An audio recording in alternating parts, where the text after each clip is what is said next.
अनंत करुणानिधि, वात्सल्य वारिधि, सिद्धांत पारगामी, धर्म के स्वरूप को स्पष्ट दर्शाने वाले वीतराग भगवान महावीर स्वामी को भावों से वंदन। वर्तमान आचार्य सम्राट ध्यान योगी शिवाचार्य भगवान के श्री चरण सरोजों पे शत शत नमन करती हूँ। मम हृदय निवासिनी गुरनी मैया महासाध्वी स्वर्ण संयम आराधिका सरल आत्मा श्री वीणा जी महाराज साहिब के श्री चरणों में कोटि कोटि नमन करने के उपरांत धर्म प्रेमी बंधुओं, माताओं एवं भवि जीवों, आप श्रवण कर रहे हैं मल्लीनाथ भगवान का जीवन प्रसंग। तो अब आप आगे का प्रसंग जो है आज आपके समक्ष रखने जा रही हूं कि मल्ली कुमारी जी का धर्म कथा को आपने यहाँ तक सुना है। महापुरुषों ने जैसा बताया वैसा ही आपके समक्ष रखा जा रहा है और ये प्रसंग जो है आपके समक्ष बड़ी स्पष्टतया पेश किया जा रहा है। आशा करती हूँ, आई होप कि आप सभी धर्म प्रेमी बंधुओं भवि जीवों श्रद्धा भक्ति से सुन करके इसमें से कुछ ना कुछ शिक्षाप्रद बातें अपने जीवन में ग्रहण करेंगे, ऐसी आशा मैं रखती हूँ।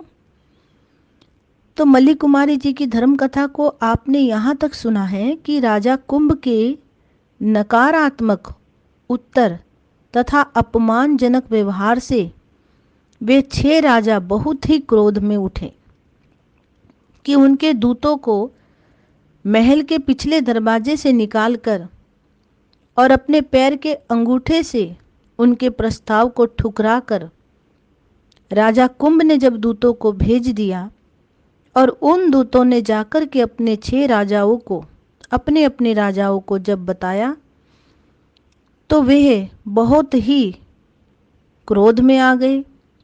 अपने निर्णय के अनुसार उन्होंने अपनी चतुरंगनी सेनाओं के साथ राजा कुंभ पर चढ़ाई कर दी, युद्ध का ऐलान कर दिया।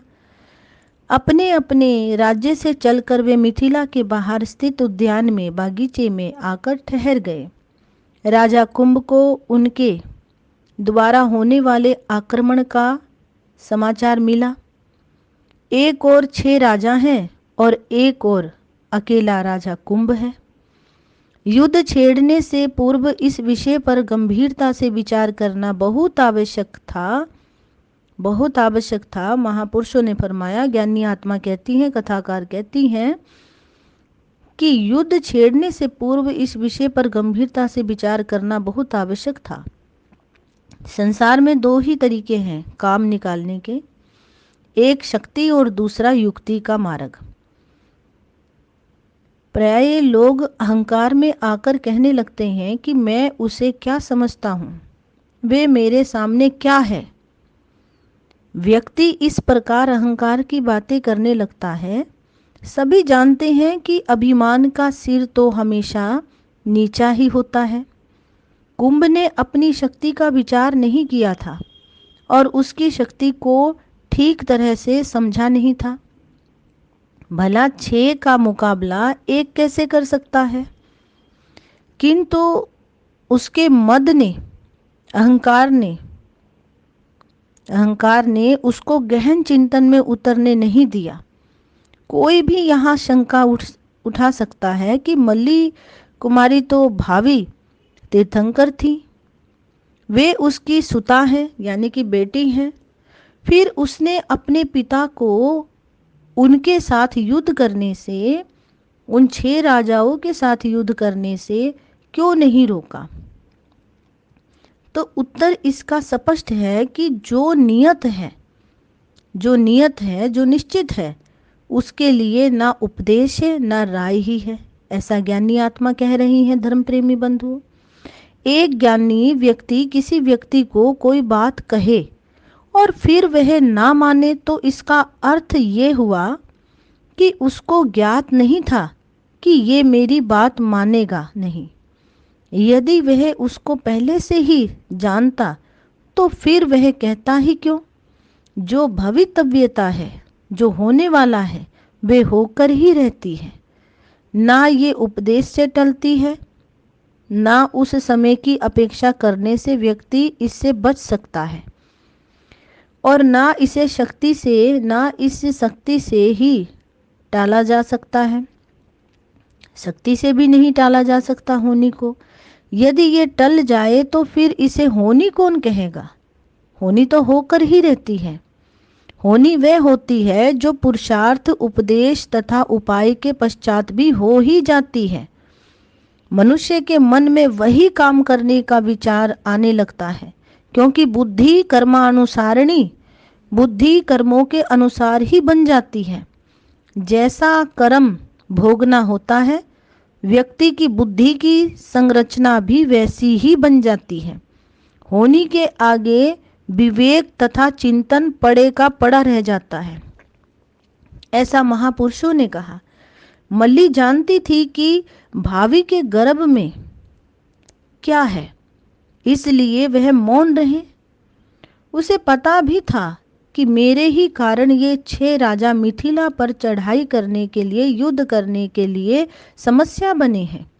संभव है कि कुंभ ने भी अपनी पुत्री को इस संबंध में विश्वास में ना लिया हो, उसके साथ राय ना की हो, पूछा ना हो। शायद उसने अपने मन की चिंता इसलिए व्यक्त ना की हो कि कहीं मल्ली के मन में ऐसा ख्याल पैदा ना हो जाए कि कुंभ की मुसीबत का वही कारण बनी है। वैसे तो उसकी महानता का उसे ज्ञान था। राजा कुंभ को मल्ली की महानता का ज्ञान था, क्योंकि तीर्थंकर के जन्म पर देवता स्वयं उनका जन्म महोत्सव मनाते हैं। इसमें प्रमुखता प्राय देवों की रहती है। इस बात का तो कुंभ को ज्ञान है कि मल्ली को कोई साधारण कन्या नहीं है। मल्ली ये तो तीर्थंकर के रूप में मेरे घर में आई है। शायद इसलिए वह मल्ली को इस प्रपंच में डालना ना चाहता हो और युद्ध का निर्णय उसने स्वयं ही लिया हो। राजा, कथाकार लिखते हैं, राजा लोग जल्दी अपने अहंकार को नमाते नहीं। वैसे तो प्रत्येक पुरुष ही अपने अहंकार को नहीं छोड़ता। व्यक्ति अन्य सब कुछ छोड़ने के लिए तैयार हो जाता है, किंतु वह अहम को छोड़ नहीं पाता। और फिर राजाओं का अहम तो 7वें आकाश पर रहता है। वह तो कैसे जाएगा? नहीं जा सकता। कुंभ का अहंकार फुंकार मारकर जाग पड़ा। उसके सेनापतियों ने भी उसे युद्ध करने की ही सलाह दी। उसने अपनी शक्ति का विचार नहीं किया। एक तरफ वे 6 हैं और वह एक तरफ अकेला है, राजा कुंभ। शास्त्र ने कहा है कि व्यक्ति को पुनः पुनः कुछ बातों पर अवश्य विचार करना चाहिए। समय कैसा है? कौन सी बात विचार? कि समय कैसा है, मेरा मित्र बल कितना है, क्या स्थान का बल मेरे साथ है, ऐसा विचार करें। मेरी आय और खर्च कितना है, मैं जिस स्थान पर रहता हूँ वहाँ के लोग मेरे साथ हैं या वे शत्रु पक्ष के साथ हैं, ये विचार करो। वे निरे तमाशबीन ही हैं, विरोधी हैं या उसके पक्षवर हैं। इन बातों पर विचार करना आवश्यक होता है। स्थान के बल पर विचार करना तो बहुत ही जरूरी है कि स्थान कैसा है, स्थान कैसा है। देखिए, हाथी का स्थान स्थल है, धरती है, और मगरमच्छ का स्थान जल है। हाथी यदि जल में चला जाए तो मगरमच्छ उसकी टांग पकड़ लेता है, और मगरमच्छ यदि किनारे पर आ जाए तो हाथी उसे पांव से कुचल देता है। स्थान की बहुत बड़ी शक्ति रहती है। आप देखते हैं कि घर में रहने वाले पालतू जानवरों का भी बल बढ़ जाता है। वे भी समझते हैं कि घर वालों का हमारे पीछे बल है, ताकत है। कुंभ का स्थान बल तो था, किंतु स्थान के साथ अन्य बलों को भी देखना आवश्यक है। कुंभ राजा ने उन बातों पर ध्यान नहीं दिया। राजा कुंभ अहंकार में होकर के अपनी चतुरंगनी सेना से के साथ आगे बढ़कर उन 6 राजाओं के साथ भिड़ गया। अपनी शक्ति को जाने बिना ही उसने युद्ध का बिगुल बजा दिया। कुंभ राजा को आते देख करके उन 6 राजाओं ने अपनी शस्त्र उठाकर उस पर प्रहार करना शुरू कर दिया। एक उंगली की इतनी शक्ति नहीं होती धर्म प्रेमी बंधुओं, जितनी 5 उंगलियों की होती है। ये पांचों मिल जाए तो मुक्का बन जाता है। संगठन में बहुत शक्ति होती है धर्म प्रेमी बंधुओं, माताओं, भभी जीवों। महापुरुषों ने फरमाया है कि संगठन में बहुत शक्ति होती है। ताश में एक गुलाम होता है, एक बेगम और एक बादशाह होता है। ऐसा मैंने सुना है कि ताश में एक गुलाम होता है, एक बेगम और एक बादशाह होता है, एक इक्का होता है। लोगों से सुना है कि गुलाम को बेगम जीत लेती है, बेगम को बादशाह जीत लेता है, किंतु इक्का बादशाह को भी जीत लेता है। इक्का एकता का प्रतीक है। एके में बहुत बड़ी शक्ति है। जहाँ एके है, एका है, वहाँ बहुत बड़ी शक्ति है। वे 6 एक होकर आए थे। 6 राजा एक होकर आए थे, इक्का बन करके आए थे। उन्होंने कुंभ की सेना के छक्के छुड़ा दिए। और राजा कथाकार लिखते हैं कि राजा कुंभ की सेना में भगदड़ मच गई। बहुत से योद्धा उस रणभूमि में मारे भी गए। कुंभ को पराजय का मुंह देखना पड़ा। राजा कुंभ परास्त होकर पीछे हट गया। मिथिला में आकर उसने सारे द्वार बंद कर लिए। भागे हुए को शरण दुर्ग है। दुर्ग इसी काम आता है। कुंभ दुर्ग में आकर बैठ गया। फिर दुर्ग से ही राजा कुंभ गुप्त द्वार के मार्ग से अपने महल में पहुंच गया। मल्ली जी सोचने लगी कि मेरे पिता ने अपनी शक्ति का विचार नहीं किया, ये उसकी बड़ी भूल है। यदि युक्ति से काम लिया होता तो फिर ये दिन देखना कभी नसीब ना होता। मिथिला पर मुसीबत के बादल छा गए, क्योंकि उन राजाओं ने मिथिला को चारों ओर से घेरा हुआ था। कथाकार लिखते हैं, राजा कुंभ की चिंता मल्ली की अपनी चिंता है। उस समय अपने पिता को सांत्वना देना मल्ली कुमारी जी का परम धर्म था। मल्ली जी ने अच्छे वस्त्र और सुंदर आभूषण पहने और अपने पिता के पास गई। उसने देखा कि कुंभ अपने गाल पर हाथ रखकर गहरी उदासी में बैठे हुए थे। उस समय राजा कुंभ को यह भी ज्ञात न हुआ कि मेरे पास आकर कौन खड़ा हुआ है। उसकी नजर अपनी पुत्री मल्ली पर नहीं पड़ी। उसने ऊपर की ओर आंख ही नहीं उठाई। वे शोक मगन मुद्रा में ही बैठा रहा।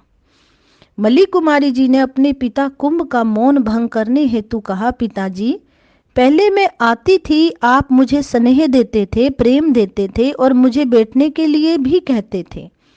आज तो आपको मालूम ही नहीं हुआ कि मैं कब से आपके पास खड़ी हूँ। राजा ने कहा, बेटी, व्यक्ति का मन जब किसी दूसरे ध्यान में लगा होता है तो फिर ऐसी हालात इस मन की बन जाती है। तुम जानती हो कि 6 राजाओं ने मिथिला को चारों ओर से घेरा हुआ है। मैं अकेला हूँ। पराजय का मुंह देखने के बाद अब मैं मुंह दिखाने के योग्य नहीं रहा।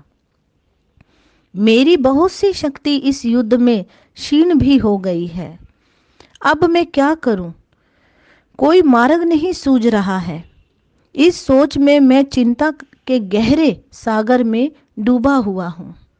तो धर्म प्रेमी बंधुओं, माताओं, भवी जीवों, इस प्रकार से राजा कुंभ अपनी पुत्री मल्ली को कह रहे हैं। और अब आप कल सुनेंगे आगे के प्रवचन में कि किस प्रकार से मल्ली जी उनको क्या विषय, क्या सलाह बताती हैं और क्या बनता है। ये वार्ता आपके लिए कल ये कथा सुनने को मिलेंगी। आज के लिए ही इतना ही। ओम शांति। बोलिए मल्लीनाथ भगवान की जय।